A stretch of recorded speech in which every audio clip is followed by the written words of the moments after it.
Alright, Diablo 4 players, let's go over it. This is one of the best builds in the entire game for the Sorc. This is the Super Ball Lightning. You're seeing Pit 100 gameplay in the background. So let's go ahead and go over the build guide for the Super Ball Lightning build. Now, as of right now, this is the current highest record that we have on the PTR, which was 117.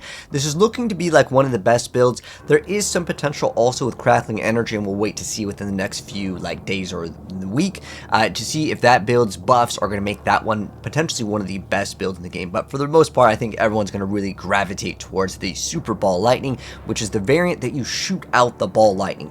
There's actually two ways to play. You can play the one that shoots out, or you can play the spinny ball lightning. The spinning one has a lot of bugs with its interaction that should get addressed. They've actually mentioned it. It wasn't working properly back on the test, but this one was just superior in terms of damage. And the reason why is also the additional ball lightnings that you generate with, like, let's say on your weapon, when you go ahead and temper on the chance for ball lightnings to cast twice, you don't get the bonuses with, let's say, like the Banished Lord's Talisman for the overpower, whereas the Super Ball Lightnings, when those shoot out, your chance for Ball Lightning's projectiles to cast twice actually turn into a Super Ball Lightning. Therefore, you're not wasting the second one, which has all these other like bugs and unintended interactions that don't get bonuses to match up. So that's why the Super Ball Lightning one just does simply more DPS at the moment. But now that we got some of the intro out of the way, let's get started with the skills as well as the items. So for the skills, we play Unstable Currents. Just activate this is when it's up, just push the button. And then we play Ball Lightning. This is our main source of our damage. And then also we play Familiar. You can activate this for a damage multiplier, but it's really not necessary to cast more than like once in a while. If you want to push it, you can. Chain Lightning, you don't need to push it. Lightning Spear, you really don't need to push it. Teleport, you just teleport around. You only really need 3 skills for the build, but we want to fill up all of these with additional lightning skills because we get a bonus over on the passive tree. And then for our enchantments, it really doesn't matter. You can choose whatever ones that you want. You can run Ball Lightnings for more Ball Lightnings. You can run Lightning Spear, so you can, when you absorb these crackling energies, you're going to be able to get these little things that can shoot out, that can stun and apply vulnerability, and a lot of those are also generated for free anyways. With our Unstable Currents, we get a bunch of just skills to kind of just shoot out, and then when we grab the crackling energy, again, we get to get those lightning spears. And then as far as our itemization goes, we run Air of Perdition. We want to heavily stack ranks 2 core skills in this build, as it's a main source of damage in Season 10 for the Sorc. So we're going to see that a lot in the build, where we want to get that Masterworked and ideally Greater Affix. So again, core skills here. And then on the offensive, you can go Shock, Critical Strike chance, but once you reach 100%, you no longer need to get more, so you can get crit damage or any other sort of offensive stat. It doesn't really matter too much. And then we play the Crown of Lucian. Every time we use a skill with a resource cost, it costs more and more and more, but it doesn't really matter because what we're running is the brand new mana shield. We're gonna have like so much mana that like it doesn't even look like our mana is being affected. We can even run Edge Masters and it barely affects the percent that we get that would be lost with like having less resource. So it really doesn't matter because you can have like 10,000 plus mana and it's really, really comfy. But yeah, basically this is really, really good. And then Gravitational Aspect's going to suck everything in with the Ball Lightning, and we can also get ranks to Ball Lightning. That is kind of key here.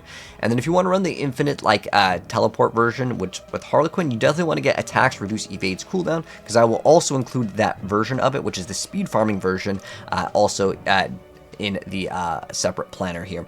And then we want to play Intercom or anything really. There really isn't too many good offensive aspects. Like we play Shredding Blades, Intercom. I dropped Galvanized Azurite because it got nerfed. Plus, you have to run it now because they nerfed Static Surge. That is a big update. If anyone has played it, you have to play something to restore your resources. Otherwise, this build will just drain all of your resources. Even with the mana shield, you're eventually going to need mana. So Edge Masters doesn't really do anything for us in the aspect department, but in the resource department on the temper, you need like a chance to restore primary resource somewhere in the build, and the best place to get it is on your ring over here. And then again, you want that chance for Ball Lightning projectiles to cast twice as like the Greater Affix. And then we run Accelerating. We want as much attack speed as possible in the build, and then you can run Edge Masters, getting attack speed, crit, int. You do not need max life anywhere, by the way, because it's a mana shield build, because every single build will be playing it, except for maybe Hydra Sorc if they want to play Serpentine. But Hydra Sorc, honestly, it's not a bad build, but it is taking a major nerf because you cannot run Mana Shield, which really sucks because that's like the brand new cool thing in the new season, right? And then we play the Strike of Stormhorn, which is going to give us the super ball lightning, so it's going to do splash damage and suck everything in with the gravitational aspects. Really good indeed. And then for the runes, we play Sur and Vex, and then we play Ahugar. Again, you want to make sure that you have 100% crit in the build, otherwise you will not apply the vulnerability at consistent intervals. You can also run technically the gloves that would give you the lucky hit chance called the Fist of Fate. That can help out a little bit more too, because it also applies vulnerability on its own. But as far as it goes, if you don't have 100% crit, Gar will give you 25%. It's a big bonus over there. But you can see the pit 100, and we actually had a decent amount of time left. Let me go back to show you guys the time. You can do way higher than this. It's just the gameplay that I had. So we still had like 10 minutes left, so you can go even faster if you want to. Now, as far as the Chaos perks go, we play Mana Shield, we play Power Siphon, Accelerating Chaos, and Advanced Techniques. And then just the same thing that you've always been playing. Emeralds, Topaz, and then Skulls. And then that's all you really need here. Now, as far as the skill tree, the first 2 points do not matter. And then we get all the normal stuff. More mana here. We get extra damage when we have more mana. But we're going to have like 10,000 plus easy. Charge Bolts, we don't push this as a button, but it automatically gets casted for free with our Unstable Current. So it's just damage reduction. And then we get Teleport over here. We get to the Glass Cannon like every single build. You can activate this to get a small little multiplier. Lightning Spear, this is important. We do want to stun because we're going to get a bonus. And then critical hits with shock skills have a chance to generate some crackling energy. Remember, we're going to pick that up to get our lightning spears for free, so we do not need to cast them manually. Then we run the ball lightning, and then we get extra damage against stun. Remember, the lightning spear will also stun the enemies. Then you have to put a point into this. We don't have frost skills, but the next one, increased damage to vulnerable enemies, we do have the ability to apply vulnerability.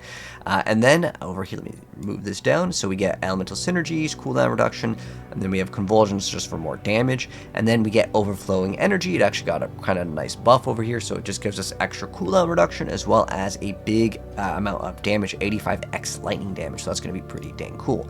Now for the Paragon board, again, Static Surge got nerfed. We can still play it. It's just that it doesn't give us percent mana. It gives us percent mana regen. That's the big nerf here. But again, you just roll the thing in your ring, and this is like a non-nerf.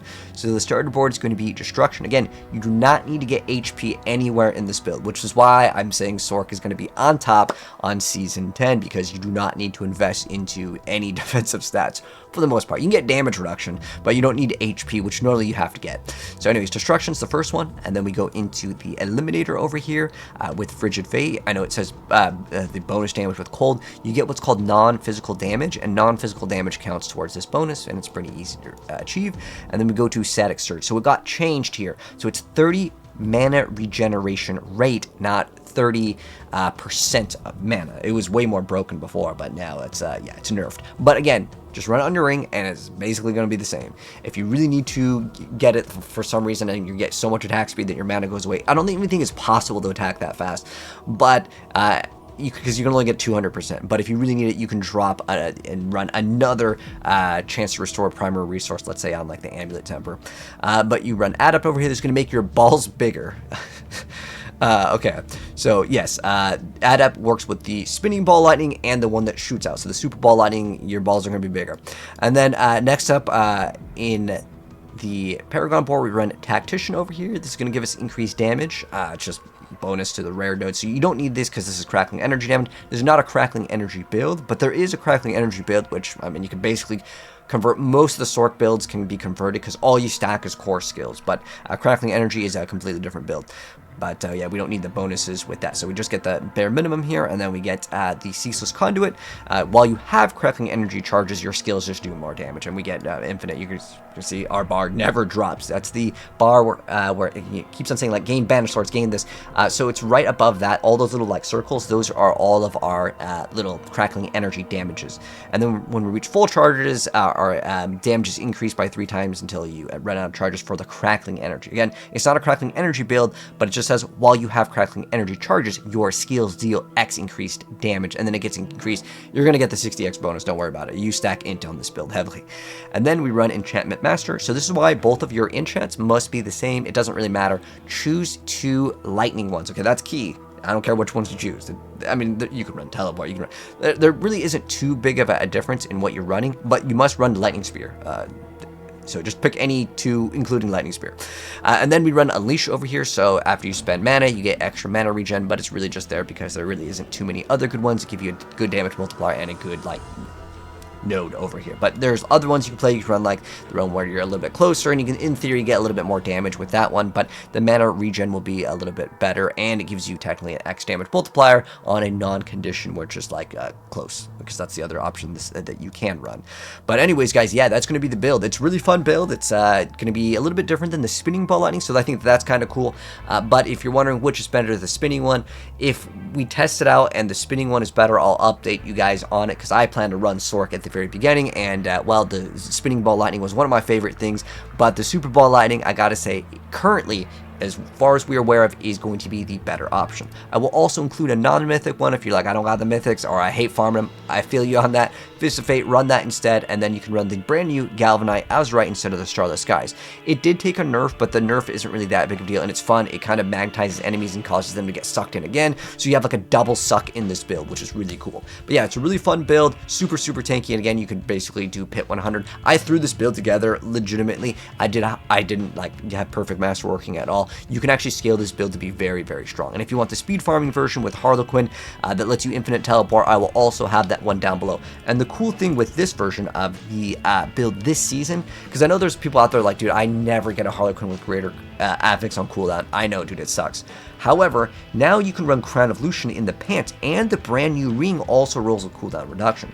So you can run both of these, and that will give you another 10, 20, it depends on your rolls, obviously, and you get GA Masterwork. It's going to make it so you do not need the GA Harlequin with triple Masterwork, because it was kind of required, because before, you would either need to run an offhand, then you couldn't run the spinning ball lightnings, but now it's going to be much easier. Again, it's because these rings have cooldown.